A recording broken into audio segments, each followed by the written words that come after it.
Meus irmãos, a paz do Senhor, estamos de volta para mais um subsídio da Escola Bíblica Dominical. E nesse vamos falar sobre a velhice de Davi. É a última lição do trimestre, do quarto trimestre, e por óbvio também a última lição do ano de 2019. Antes de qualquer coisa, eu gostaria de agradecer a você que nos acompanhou aí durante todo esse ano de 2019, aqui no nosso canal Mensagem de Fé e Esperança. Que Deus continue abençoando a sua vida, retribuindo-lhe em bênçãos o seu carinho, o seu apoio aí ao canal Mensagem de Fé e Esperança. Foi muito gratificante estar com você durante esse ano e espero que no próximo ano, 2020, seja ainda muito melhor. Que a bênção do Senhor nosso Deus, que nos enriquece e que não nos acrescenta dores, e seja sobre a sua vida, que você e a sua casa sejam a fonte de bênção nesse novo ano de 2020. Que o seu ministério seja frutífero, que a sua casa seja frutífera, que em tudo você venha prosperar para a glória do nome do Senhor nosso Deus.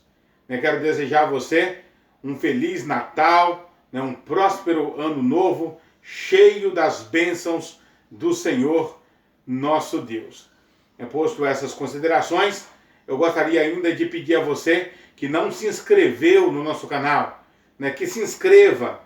Ao se inscrever, ative o sininho para que você possa receber as notificações de tudo que postarmos aqui no nosso canal, para a glória do nome do Senhor nosso Deus. O canal Mensagem de Fé e Esperança tem como missão especial trazer a você semanalmente um conteúdo da Escola Bíblica Dominical, para ajudá-lo no seu preparo dominical, para melhor servir ao Senhor na sua classe de Escola Bíblica Dominical. Portanto, além de se inscrever, além de ativar o sininho para receber as notificações, nos ajude também a divulgar esse conteúdo, deixando aí um comentário na barra de comentário do vídeo, compartilhando com seus amigos. Isso é muito bom e nós só temos a ganhar se fizermos junto a obra de Deus. Certamente nós teremos um crescimento maravilhoso nesse próximo ano, em nome do Senhor nosso Deus. Bom, a lição de hoje, a velhice de Davi, o nosso textuário está no livro de 2 Samuel, capítulo 23, versículo 5, que diz: ainda que a minha casa não seja tal para com Deus, contudo estabeleceu comigo um concerto eterno, que em tudo será ordenado e guardado, pois toda a minha salvação e todo o meu prazer estão nele, apesar de que ainda não o faz brotar. A nossa verdade prática diz: a verdadeira essência da vida não consiste em viver muito ou pouco, mas sim em viver cada momento com Deus e para Deus. A nossa leitura bíblica em classe está no livro de 2 Samuel, capítulo 23, versículos do 1 ao 7. Nós não vamos ler para ganharmos tempo no nosso subsídio, mas eu quero encorajá-lo a fazer a leitura aí na sua lição e também na sua Bíblia. Leia todo o capítulo 23 de 2 Samuel, de onde o nosso comentador, Osiel Gomes, ele tirou essa partícula para desenvolver o comentário sobre a velhice de Davi. Deus tem uma bênção especial para a sua casa. Não deixe de aproveitar a leitura da Bíblia Sagrada, inclusive a leitura diária. Todos os dias da semana nós temos um texto da Palavra de Deus aí na sua lição, para que você leia junto com a sua família e faça o culto doméstico, onde nós temos a oportunidade de crescer em família e também crescer em comunhão com o Senhor nosso Deus. Posto essas considerações, o nosso primeiro ponto diz uma visão geral sobre a velhice. As Escrituras Sagradas apontam a velhice como fonte de bênção.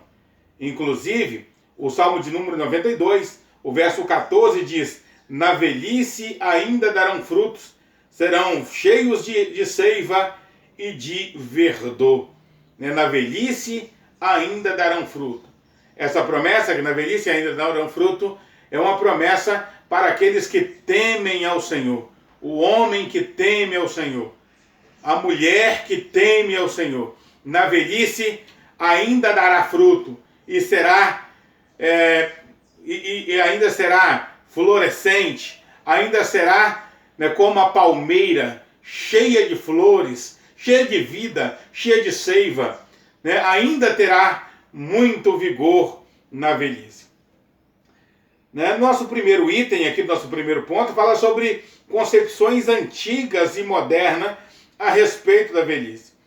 Né? O poeta egípcio, né, Ptah Hotep, ele já dizia que os anos da velhice é cheio de infortúnio. William Shakespeare, dramaturgo inglês, ele diz que a velhice é uma segunda infância, né? Uma segunda infância. Mas, na verdade, uma segunda infância cheia de esquecimento ou cheia de problemas. A Bíblia Sagrada, no entanto, aponta a velhice como algo natural e dadivoso, ou seja, uma dádiva do Senhor nosso Deus. Nós encontramos na Bíblia Sagrada algumas pessoas que envelheceram e tiveram uma velhice cheia de dor e de sofrimento, como Jacó, né, dizia, né, quando ele chega no Egito, né, que Faraó pergunta, né, quem é ele? Ele diz: o teu servo, né, se chama Jacó, que teve, né, poucos dias, né, e dias cheios de sofrimento. A velhice de Jacó foi uma velhice, como ele mesmo diz ao se apresentar para Faraó, uma velhice cheia de sofrimento. Nós encontramos Isaac, né, que teve uma velhice também dolorosa, né, na sua velhice, né, já não enxergava muito bem, a ponto de não saber distinguir os filhos, né, a ponto, né, de não conseguir, né, distinguir qual era o filho e qual era o outro, né, sabendo, né, por apalpar e sentir o cheiro dos filhos, não enxergava os filhos, né? Isso é um tanto quanto doloroso, mas natural para o ser humano.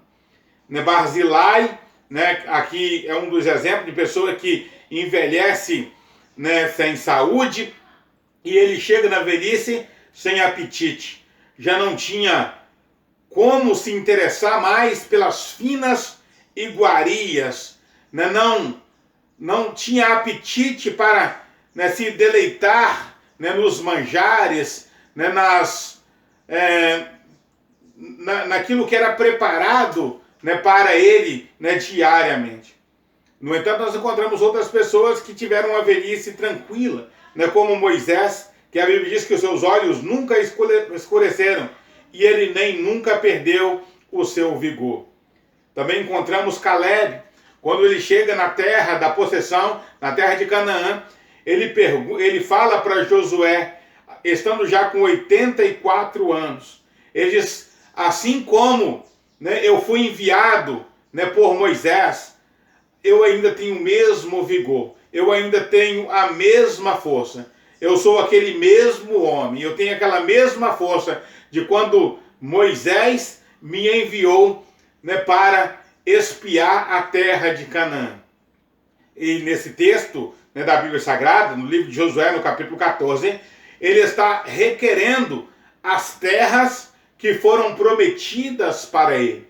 As terras, né, da qual Moisés havia falado para ele, que a terra aonde ele pisasse, ali seria dele. Ele está requerendo, mas na verdade se prontificando a lutar para receber a herança, né, que lhe fora prometida.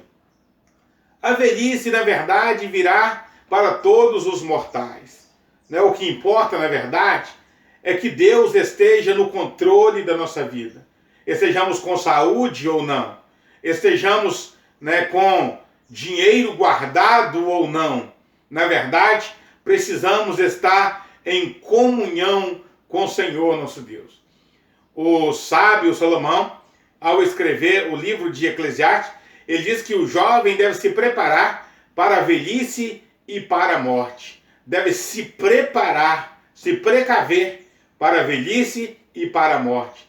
Porque a velhice é inerente a todos os seres humanos, exceto aqueles que, por alguma fatalidade, ou por uma ação soberana do Senhor, são recolhidos antes de chegar à velhice.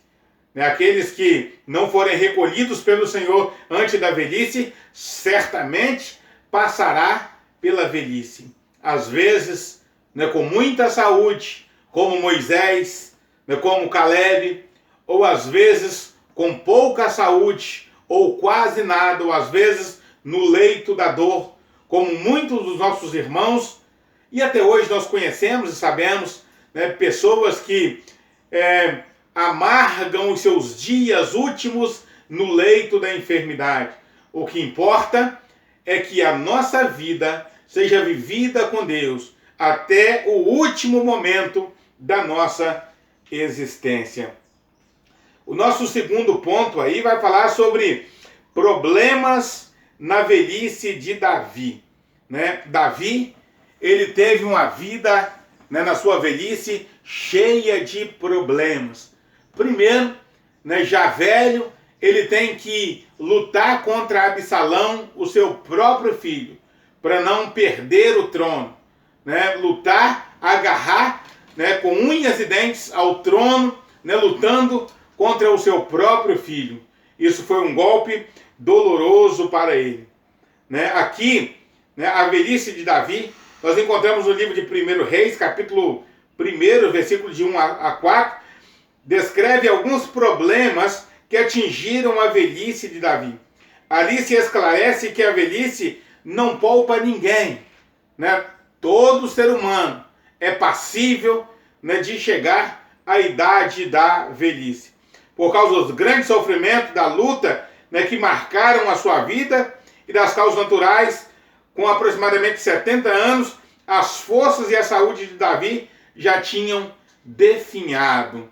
Davi, ele chega aos seus 70 anos, que não é uma idade tão elevada, considerando que muitos homens de Deus no Antigo Testamento viveram muito mais do que isso.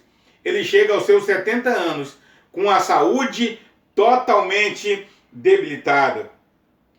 Já o seu corpo já não se aquecia naturalmente. Precisou de chamar uma moça que viesse para deitar no seu seio para aquecê-lo. O seu corpo já não se aquecia mais naturalmente. O que nós precisamos, conforme diz aqui o nosso comentador, é consagrar as nossas forças e o nosso vigor ao Senhor.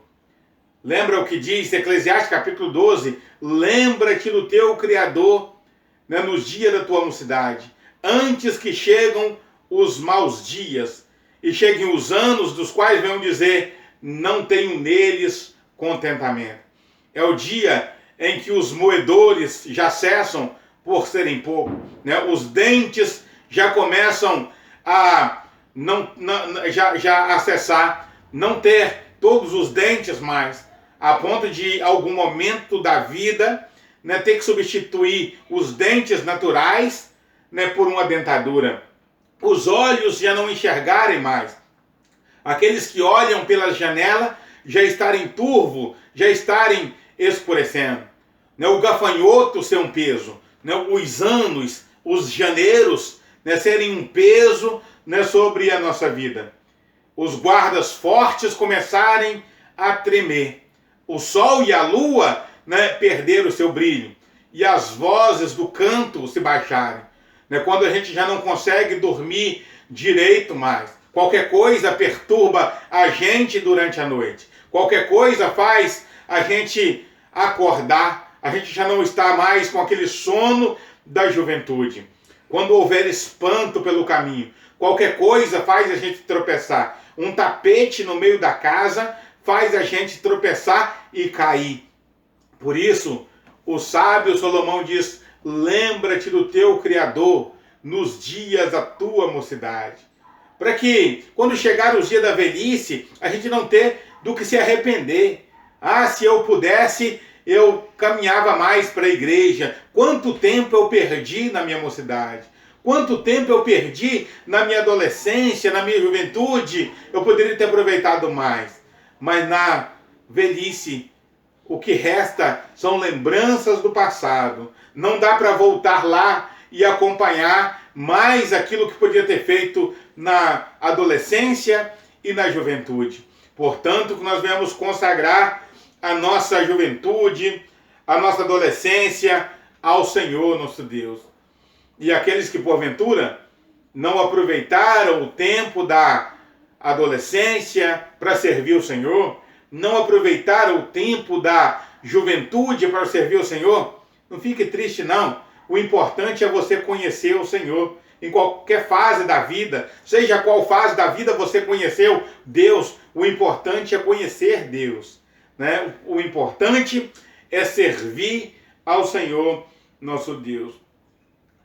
Enfrentando mais um filho rebelde. Lembra que nós já falamos que, né, Davi, né, já com a sua idade, né, já avançada, né, para o seu contexto de sofrimento, teve que enfrentar Absalão, agora tem que enfrentar mais um filho rebelde, Adonias, né, que quer usurpar o seu trono. Adonias que quer tomar o trono que haveria de ser de Salomão, porque Deus havia já falado que o trono seria de Salomão. Observe que esse filho, Adonias, nunca havia sido contrariado pelo seu pai. Adonias é o tipo de filho mimado, né, que tem tudo o que quer, né, que os pais lhe dão tudo o que quer. Ah, pai, eu quero uma bicicleta, tá aí o dinheiro. Ah, pai, eu quero ver televisão, assiste aí. Ah, pai, eu quero dinheiro, tá aí. Né, tudo o que quer tem na mão. E nunca é contrariado, nunca aprende a ouvir um não. Né, nunca aprende a ser corrigido, ser disciplinado. É óbvio e claro que em algum momento da vida, esse filho mimado, ele vai trazer sérias consequências para o pai. E agora, Davi tem que arcar com as consequências, né, de um filho que foi mimado, de um filho que não aprendeu a ser contrariado jamais pelo pai. Ocorre que na velhice ele precisa de tomar atitudes drásticas. Nosso terceiro item aqui, constituindo Salomão como rei. Já no leito da morte, doente e velho, Davi teve que atuar firmemente para constituir Salomão como rei. Adonias já estava numa região chamada Gion, onde ele havia se autoproclamado rei, né? Adonias vive, Adonias reina. Ele mesmo se autoproclama rei de Israel. É como acontece hoje, né, com muitos obreiros ou falsos obreiros que se autoproclama líderes, que se autoproclama obreiros sem a direção e sem a vontade do Senhor nosso Deus, apenas para engrandecer o seu próprio ego, apenas para engrandecer a sua própria vontade, se autoproclamam como líderes, como pastores, né, como pessoas, né, que vai liderar o povo de Deus. O nosso quarto e último item aqui, as palavras de Davi para Salomão. As palavras de Davi para Salomão, né, já nos últimos momentos da sua vida, né, Davi estava próximo, né, à sua morte. No capítulo 2, dos versículos 1 a 4 de 1 Reis, né, algumas orientações são imprescindíveis, né, para Salomão. Primeiro, olha o que Davi fala para Salomão. esforça-te e seja homem. Esforça-te e seja homem. É aquele que pleiteia o serviço de Deus, aquele que almeja servir ao Senhor nosso Deus. Ele precisa ser homem, né? Ser homem aqui é ser de caráter, ser pessoa de um caráter ilibado, né? Se for uma mulher que é escolhida para o serviço do Senhor, tais como dirigência do círculo de oração, liderança de algum conjunto, precisa ter um caráter ilibado. É isso que Davi está falando para Salomão. Seja homem, ou seja, cumpra com aquilo que você promete, né? Tenha um caráter, né, acima de qualquer suspeita, né? Seja homem. A segunda ordenança, guarda a observância do Senhor teu Deus, ou guarda os mandamentos do Senhor teu Deus. Aqueles que almejam servir ao Senhor, servir na obra do ministério, precisa guardar os mandamentos do Senhor, obedecer a palavra do Senhor em tudo. Uma outra recomendação, né, de Davi para Salomão, nós encontramos em 1 Crônicas, no capítulo 28, versículo 9, que diz: conheça o Deus do teu pai. Né? Davi, ele chama a atenção de Salomão dizendo: conheça o Deus do seu pai.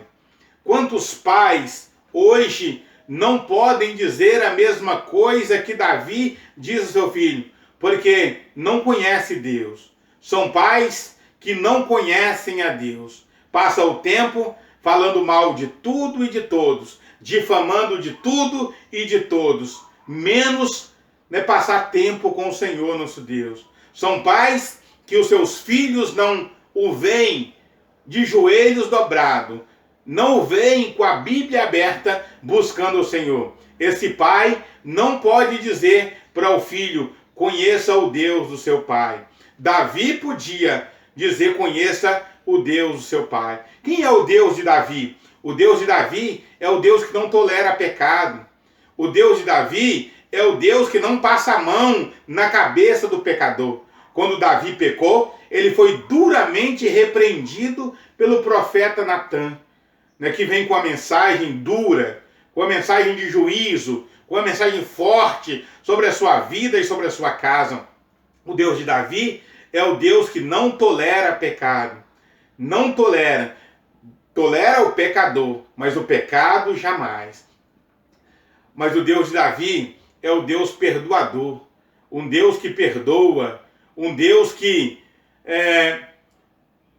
não esquece do pecado no sentido de alguém que tem amnésia, mas um Deus que esquece do pecado no sentido de que passou aquela ira, não vai cobrar mais. O pecado não, as consequências sim, as consequências elas vêm, mas o pecado foi perdoado.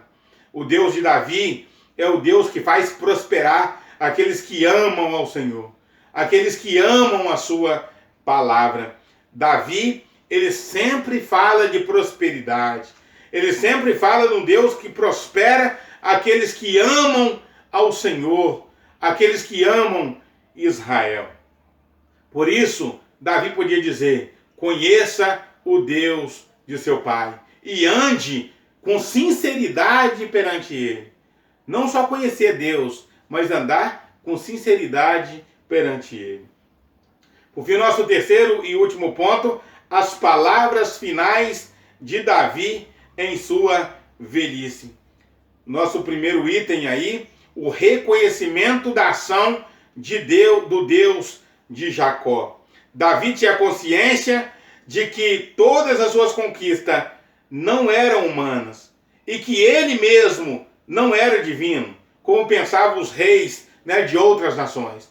Né? Os monarcas de outras nações se consideravam deuses. Né? Davi, pelo contrário, ele se considera totalmente pecador, totalmente dependente do Senhor nosso Deus.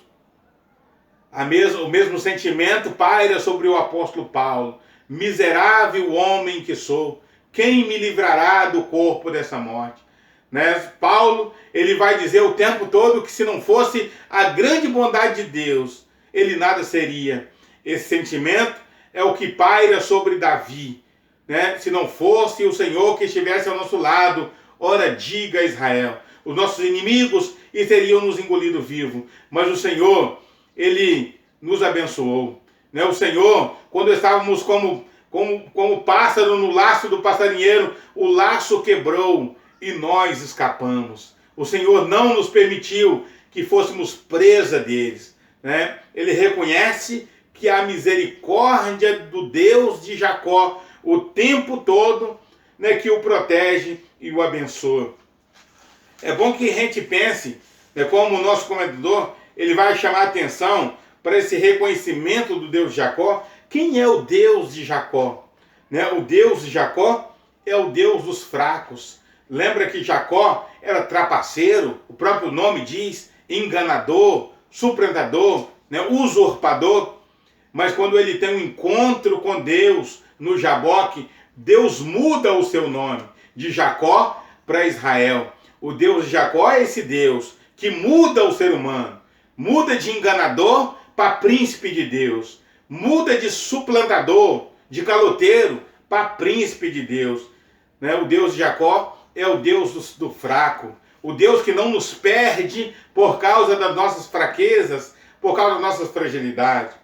O Deus de Jacó é o Deus da aliança, né? Como fui com teu pai, né, Abraão, eu vou ser com você também, e vou te dar a você essas terras, né? E eu vou te dar essa terra aonde você está peregrinando. O Deus de Jacó é o Deus da aliança, né? O Deus de Jacó é o Deus da aliança. No capítulo 49 de Gênesis, quando Jacó ele está abençoando, né, os seus filhos, né, decretando a bênção sobre os seus filhos, em um dado momento, né, no capítulo 49, versículo 10, nós temos ali uma promessa: o cetro não arredará de Siló, de Judá, o cetro não arredará de Judá, até que venha Siló. Ou seja, o Deus de Jacó é o Deus de aliança e é um Deus de promessa. Um Deus que promete, né? Um Deus que está sempre fazendo promessas para o seu povo e também fazendo alianças, né, com o seu povo.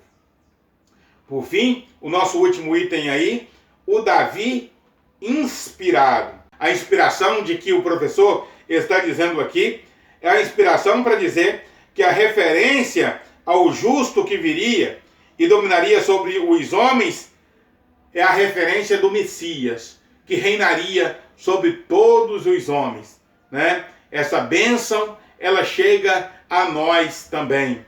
Nós temos a bênção de Deus, né, que vem através de Abraão, Isaac e Jacó, depois de Davi, né, o Messias que iria descender da casa de Davi. Essa promessa, ela nos alcança. Como que Davi podia saber disso? Davi simplesmente não sabia. Ele foi inspirado por Deus, né, para falar essas verdades. Ele sabia, inspirado por Deus, ele sabia que Deus fez um concerto e esse concerto seria eterno. E que esse concerto alcançaria a promessa feita, né, de que o Messias viria para dominar sobre o seu povo, Israel, e não só sobre o povo de Israel, mas sobre todos os homens. Que Deus abençoe você, que Deus abençoe a sua casa. Compartilhe essa lição, esse conteúdo. Deus tem uma mensagem especial, né, para a sua vida e para a vida de todos aqueles, né, que ouvirem essa mensagem, que foram alcançados por essa palavra. Portanto, não deixe de compartilhar com seus amigos. Que Deus abençoe você. Até um próximo vídeo, se Deus quiser.